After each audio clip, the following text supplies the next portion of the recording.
YouTube, what's good? Be short the dev. Y'all, welcome to episode 24 of Soccer Manager 2018 Road to Glory series with Tours FC. It's a Friday, man. I hope everybody's having a great Friday. Hope y'all had a good week. Hope you're about to have a even better weekend. So, episode 24. Big ups to everybody who came through on the awards voting episode. Thanks to all of y'all. Thanks to everybody who voted. Let me just do a little breakdown of everything before I get to all of that. I posted a video yesterday, a little off day video, not a soccer manager video, just like a soccer quizzes video.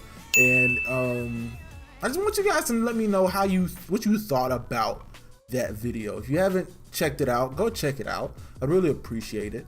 I know you guys probably weren't expecting a Thursday upload from your boy, but I'm thinking about, because I've got a little more time now. School's over for the summer.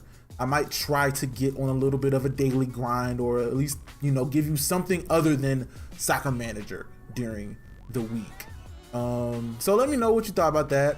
I might be trying out some other things in the coming weeks. I might try to get back on FIFA when World Cup mode comes out. Just different things like that.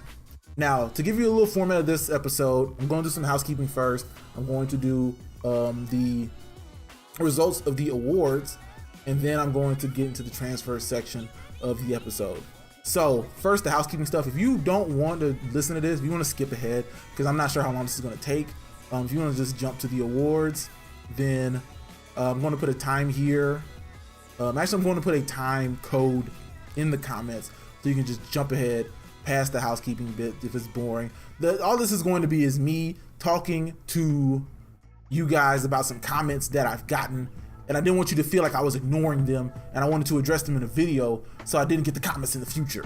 Even though I'm probably going to get those comments, I wanted to address everybody so you knew my views on some of these things that you guys have asked me to do with the series. So time codes in the comment is going to be in the pinned comment that I leave on every video. So if you want to skip to the awards and the transfer stuff, it'll be there. So you can just scroll down, hit that now. Now, on to this housekeeping stuff. The first thing I want to talk about is signing free agents. I've gotten a couple comments from some people about signing free agents. The most notable one is from Ivan Juka, who pointed out to me that, make sure I'm recording, sorry, pointed out to me that in the fourth season, which would not be this upcoming season, but the season after, the free agents become superior to the players that you bring in, or the players that are on or were already in the game, like the professionals that were already in real life. And he's just signing them. And I've been trying to run this kind of realistically, if you know what I mean. I don't want to like do this on like a casual thing or an arcadey thing. I want this to be as close to like a real life running a club as possible. And like, there are not that many Pogba type situations where you sign a dude as a free agent, and he just didn't work out at his original club, and you pick him up as a free agent and he's just turns into a star. Like, that doesn't happen as much in a realistic scenario. And I wanted to keep this save as true to that as possible.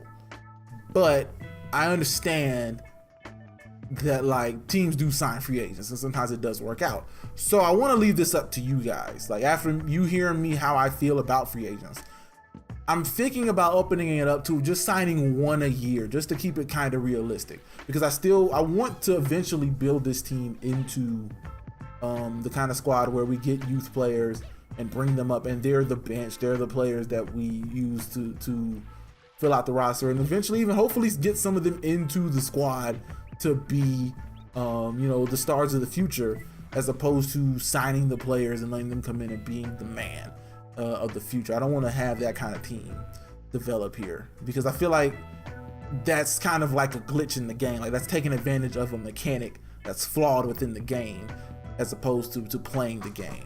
So I'm gonna put a poll. Let me know if you guys want me to open up the free agency just to signing one a year, or do you want me to keep it where I don't sign many free agents? Like, I probably will do it as like a last ditch thing if I don't have enough people, which doesn't seem like a problem in this game. But I just wanted to bring that up and ask you guys. The next thing, let me pull up the comment so I don't say anything wrong. It's from 6Killer47, who was pointing out that I should expand the stadium. And this is something brought up originally because I wanted to do this, and this is why I haven't clicked off, like I didn't make myself full screen. If you look at the stadium, I don't even have enough fans to fill out the stadium. I'm like, we're not even at capacity. I know the logo, the face cam logo covers it up, but you can see the capacity is 13,500, and our average attendance is 12,400, and our fan base is 12,392. So I just wanted to point that out as like, we don't even fill up the stadium. So it's not a good idea. I think this year being in Ligue 1, we might get a little bit more fanfare. We might get a growth in fan base, especially if we perform well, and that could end up with us needing to expand the stadium out. So if that happens, I'll expand the stadium. But we're making pretty good cash to spend as much money as we spent last summer, and then to spend $6 more million on LaFont in the winter, and to come out of the season with a profit of 18 million. Like you guys can see, like we started the year with 15 million, and then we spent where it transfers out, we spent 20 million. So we spent more than we started the season with, and we still ended up out the wash, mainly from gate receipts, sponsor cash, merch sales, a few small transfers, and I don't know what the fuck other income is. But anyway, long story, I think other income is the little free pack bonuses we get. But anyway, like we ended up coming out, we spent 20 million, we had 15 million, spent 20 million, came out of the season with 18 million, almost 19 million. I think we're going to be fine in terms of finances are concerned, especially once we start getting that Ligue 1 money.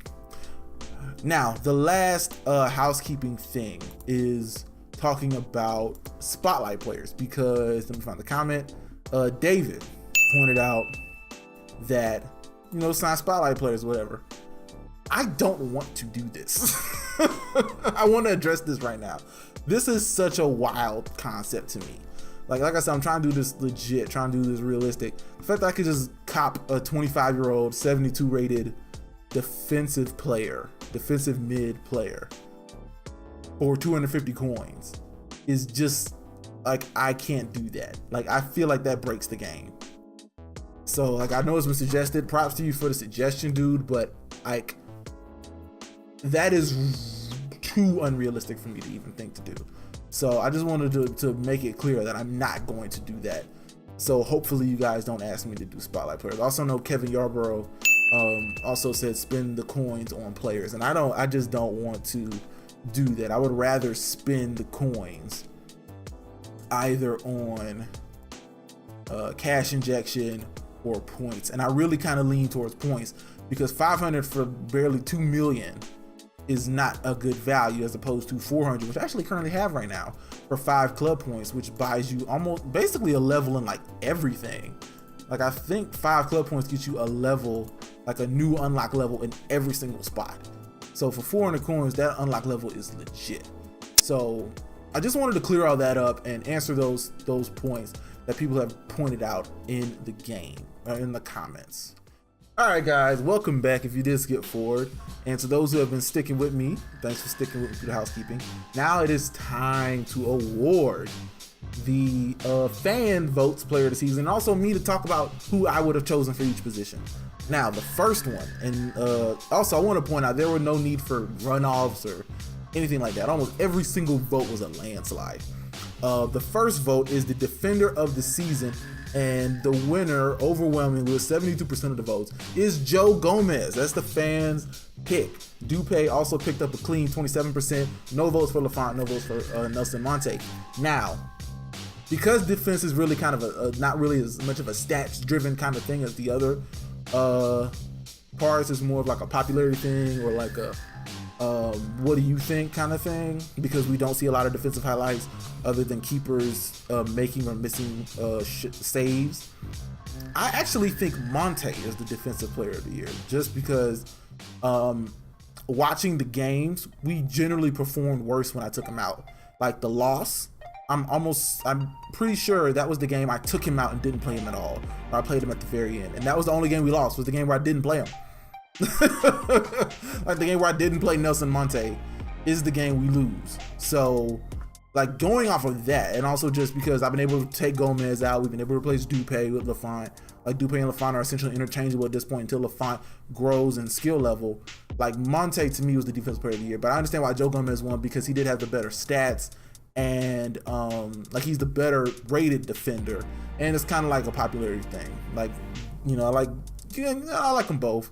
It could have went either way. The fans voted Gomez. I went Monte. It's all good in the hood. Gomez won. You guys' vote. Next up is the attacker of the season. Overwhelming majority. So again, 72%. Split across 3 players though. Cassiera is your attacker of the season. 2 people voted Taram, and 9% of the vote went to Alenia, with nobody going for BK, the assist king. I don't know about that, man. I mean 17 assists, like you have to love on the playmakers a little bit. But I see why Cassiera got those votes, man. I mean, like, the goals and the assists, man. The man was out here all season. Like, consistency above all else to me. And imagine the numbers could have been higher if he didn't have that like 3-game suspension for the red card around the mid part of the season.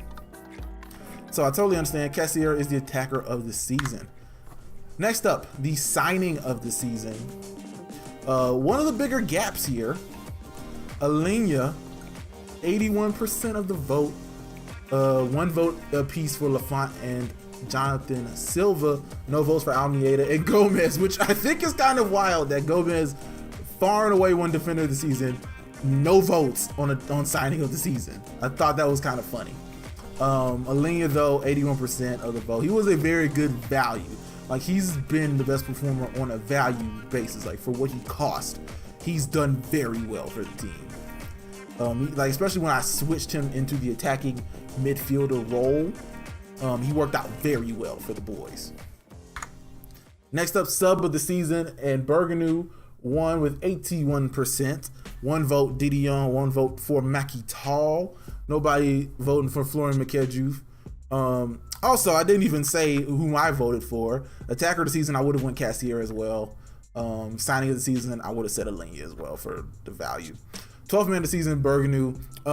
It kind of has to be Berganu, I believe, as well. It's just the best stats out of everybody there. I do think, though, if I do this next year, I have to keep better track of what statistics came from coming off the bench, because Berganu did start a good few games at the start of the season. Then he started some more games in the middle of the season when we lost both our strikers and when we lost Tehran for an extended period of time. So it'd be interesting to see what of Berganu's stats and his performances came from when he was a starter versus coming off the bench. I'm gonna have to do a better job of keeping track of stats off the bench.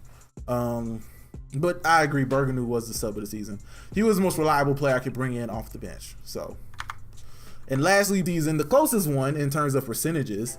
Nobody voted for Dupe.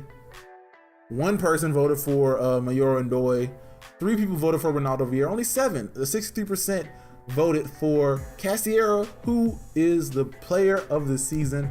I have to agree. The goals, the assists, I would have ranked it that order as well. Like, Cassiera to me is obviously the player of the season. He played so well, got us all those goals and assists consistently. He was always coming up in the replays. Ronaldo Vieira though, he stepped up when we lost those 4s. He stepped up in a big way. I almost put him in the consideration for attacker of the season because he played so well and because he came in and got those goals when the strikers were out. And Ndoye was just so solid of a player, and it was like he didn't fit anywhere, and he played so well this season. But I can understand him not getting votes for player of the season. All right, guys, now it's time for the transfers part of the episode, and I want to kind of lay out how we're going to do the transfer window this season. So it's May 11th, 2019 in game. What I'm going to do is first I'm going to show you what the plan is for getting transfers, and then we're going to run a simulation in this episode through the end of the Champions League final, because I want to get the 2018 to 19 season shut, fully finished and closed. Then I'm going to ask you guys for suggestions for players based on the spots that we need. And then on Monday, I'm going to take those suggestions and we're going to put my scouts onto those players so they can scout the players throughout the months, and we can get a full scouting report. And at the end of Monday's episode, we're also gonna play some games. At the end of Monday's episode, I'm going to have another poll for you guys to pick the players to sign, just like we did for the last summer window. And then on Wednesday's episode, we're going to sign the winning players. Easy stuff here, right? Easy peasy stuff. So let me tell you what I think. I looked at the spreadsheet a little bit, and what I can tell the needs that we have, the first main need, the major need, is we need a starting attacking midfielder. Let me show you the tactic screen so you can see what we've got going on here. Right now, this is the usual team. Usually we'd have BK in here and Tehran there. This is the team we've been running. This is our starting 11 on a good day. BK would need to heal some more. He'll be fine to go to start the season. Now, Ligue has made me realize a couple things. BK is by far better here. He's the DMC by trade. Like his main position is defensive midfielder. He's got 61 defending, 60 overall, as opposed to Ndoye's 59 defending, 52 overall. He's not as good doing the other parts of being a defensive, of being a DM, as far as passing and things like that. So what I want to do is move Alenia back and let him, Vieira, BK work the midfield and get a new attacking midfielder. So that way we have another player up here controlling the attack and getting everything sorted. Alenia and Vieira doing creative work in the midfield, and BK being kind of a deep line playmaker, because we just talked about him. He's the assist king. So that's what I want to do. So I want a new attacking midfielder. Berganu is starting to fall drastically. He's overall 54. That won't cut it in Ligue 1. Other midfielders like Bayard 52. Didion is growing. He's at a 56, but he's still, young, and we still got to train him up some more. So I want somebody for today. Like Didion's for tomorrow. I need someone for today. The next thing I'm going to get is probably a new starting forward.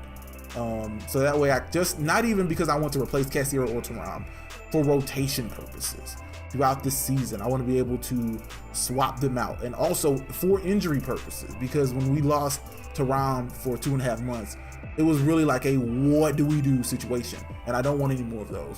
So I'm going to look for another forward, and we could just rotate every game. One goes out, one goes in, just a triangle rotation. Bring one off maybe at halftime just to keep everybody fresh. We can be good for those short week situations. If we're good enough and we might get drawn against League do squads, maybe we can, if we have deep cup runs, we can keep the rotation up. Just those kind of things, just to increase. It's kind of like a mix of wanting a new starter to be the new starter and wanting a new starter to increase the depth at the forward position. The next position we need depth at is left back. We do not really have a backup left back, and that's a problem. Silva isn't even really a left back. He's more of kind of a defensive midfielder who can play left back, which is fine. He's still a good, solid player. It's just I would want a better left back. Now I've got my scouts already out here looking for for starting left backs.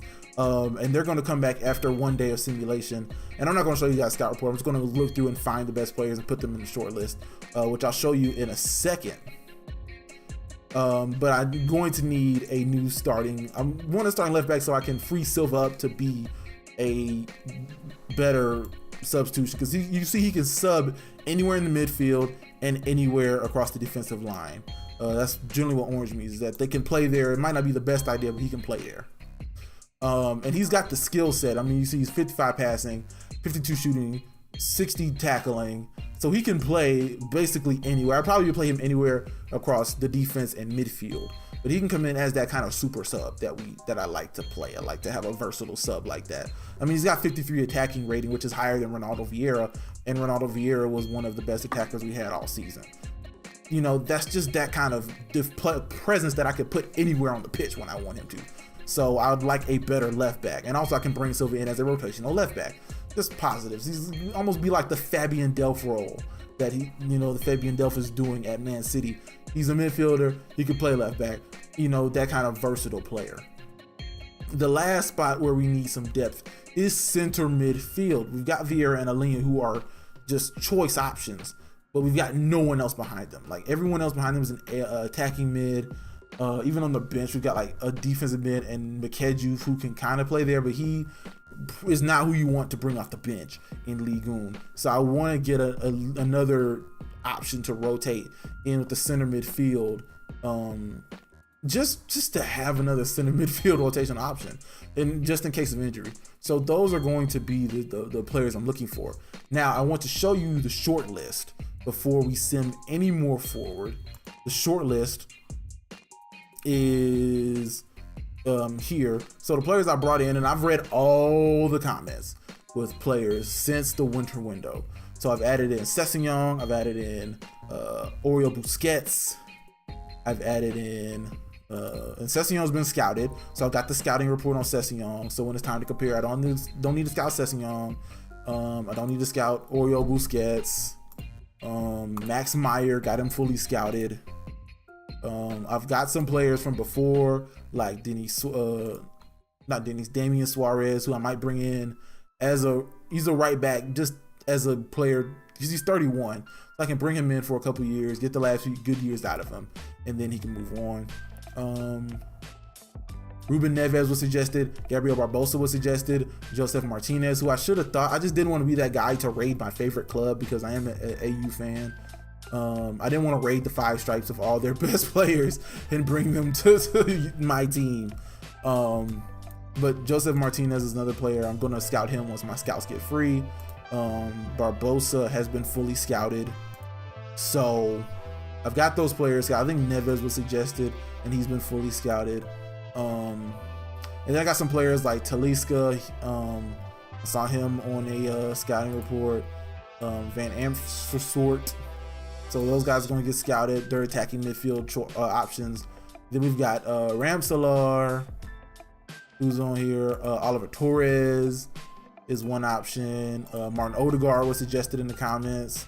Vinicius Jr. was suggested in the comments. I might bring him in as a future forward.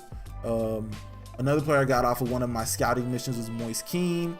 I'm not sure if that's Moise or Moise Kean. I've got him in there as well as an option.